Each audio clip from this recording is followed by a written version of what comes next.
કર્યું ને? નમસ્કાર દર્શક મિત્રો, હું છું રિપોર્ટર મુકેશ કંટારિયા, બોટાદ દસ્તક ન્યૂઝ। હાલ અમારી ટીમ ગારિયાધારના ટોળપાણા વિસ્તાર પહોંચી ગઈ છે, જ્યાં ગારિયાધારથી પાંચટોબરા રતનભાઈ રોડ આવેલો હોય, જ્યાં રોડ સાઈડમાં એક ભૂવો પડેલો છે, જે રોડમાં ખાડો પડેલો છે। અમે તમને જે ખાડાના દ્રશ્ય બતાવશું કે જે ખાડો, જે પોલારા જેવો ખાડો છે, એની અંદર ક્યારે વાહન ચાલકો ઘૂસી જાય તેનું નક્કી નથી, અને આ ખાડામાં ઘૂસી જવાથી કોઈ અકસ્માત થશે તો આનો જિમ્મેદાર કોણ? એટલે જેથી કરીને જે તે અધિકારીના વિભાગમાં જે આવતું હોય તે આવીને તપાસ કરે અને તાત્કાલિક આ ખાડાની યોગ્ય કામગીરી કરે, તે માટે ત્યાંના રહીશો અને વાહન ચાલકોને આપણે સીધી વાત કરાવશું કે ખરેખર આ ખાડો યોગ્ય જગ્યા। નમસ્કાર દર્શક મિત્રો, બોટાદ દસ્તક ન્યૂઝમાં આપનું હાર્દિક સ્વાગત છે અને જોઈએ સમાચાર વિગતવાર। ગારિયાધારના પાંચટોબરા દામનગર રોડ પર બે અકસ્માતી ખાડા પડ્યા। ભાવનગર જિલ્લાના ગારિયાધાર તાલુકાના ગારિયાધાર પાંચટોબરા ખોડિયારનગરથી ટોળપાણા વચ્ચે રોડની સાઈડમાં બે મસ્ત મોટા ખાડા અકસ્માતની રાહ જુએ છે। આ રોડની સાઈડનું કામ 3 મહિના પહેલાં લાઇન નાખવા માટે રોડ તોડ્યો હતો। કામ થયા બાદ ફરીથી રોડને નવો બનાવવામાં આવ્યો હતો, જે ફિલ્ટર પ્લાન્ટથી લઈને ખોડિયારનગર સુધી રોડ સાઈડનું કામ કરવામાં આવ્યું હતું, જે તંત્ર દ્વારા પેટા વિભાગને સોંપ્યું હતું, જે થોડા ટાઈમ સારું રહ્યું અને હાલની સ્થિતિ ખૂબ જ ગંભીર હોય ત્યાંથી પસાર થતા વાહન ચાલકો ડરીને નીકળી રહ્યા છે।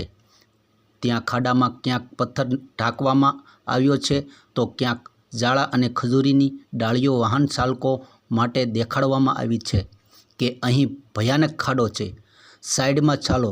હાલ તેવી કામગીરી ત્યાંના જાગૃત નાગરિક દ્વારા આવી કામગીરી કરવામાં આવી છે। આ ખાડામાં ક્યારે કોણ અજાણ્યા વ્યક્તિ ગરકાવ થાય તેનું કંઈ જ નક્કી નથી। જ્યાં બે જગ્યાએ મોટા ખાડા પડી ગયા છે, ત્યાંથી નીકળતા જાગૃત નાગરિક વિજયભાઈ બી રાવળ અને તેમની ટીમ સાથે યુવાનો, બાળકો અને વડીલો દ્વારા અને વાહન ચાલકો દ્વારા જાણ કરવામાં આવી હતી કે વહેલામાં વહેલી તકે ગારિયાધાર નગરપાલિકા તંત્ર દ્વારા આ ખાડા બુરવાની કામગીરી કરવામાં આવે તેવી લોકમુખે પ્રબળ માંગ ઉઠવા પામી હતી। રિપોર્ટર મુકેશ એસ કંટારિયા સાથે Kanubhai D Vanzara, Gariyadhar, Bhavnagar. Botad Dastak news L.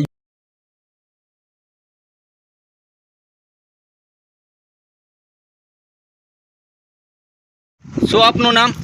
Babubhai. Babubhai, આ ખાડાને લઈને શું કહેવા માંગો છો? તંત્ર પાસે શું તમારે માંગણી છે? માંગણી છે સાહેબ, આ છે ને આમાં રાતે અમારે દિવસ 2-3 વખત હાલવું પડે રાતે, તો અમે આમાં કારે પડી જાય ને કંઈ નક્કી ન હોય સાહેબ। આ કેટલા દિવસથી આ જે સ્થિતિ થઈ રહી છે? આ 2-3 દિવસ થયું છે, તો તંત્ર પાસે તમારે માંગણી શું છે અત્યારે? રિપેર કરે એમ। હા, તમે ક્યાં રહ્યો? અમે અહીંયા વાડી અમારી। આપનું નામ? વિજયભાઈ રાવળદેવ।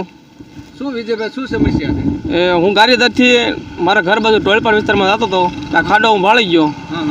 તે ખાડો ભાળી ગયો એટલે મેં તરત મીડિયાવાળાને કીધું, મેં કીધું કે આ કામ થોડુંક કરાવે એમ। આ વિશે શું તંત્ર પાસે તમારી માંગણી છે? તંત્રમાં તાત્કાલિક આનું નિવારણ લાવે, કામગીરી કરે એમ। શું નામ?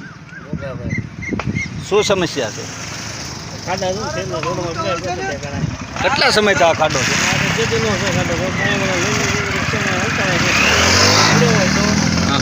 તો આ ખાડાને લઈને શું તમારી રજૂઆત છે? આ ખાડાને લઈને શું રજૂઆત છે તમારી? ખાડા જલ્દી કરવો પડે ને એમ। હા,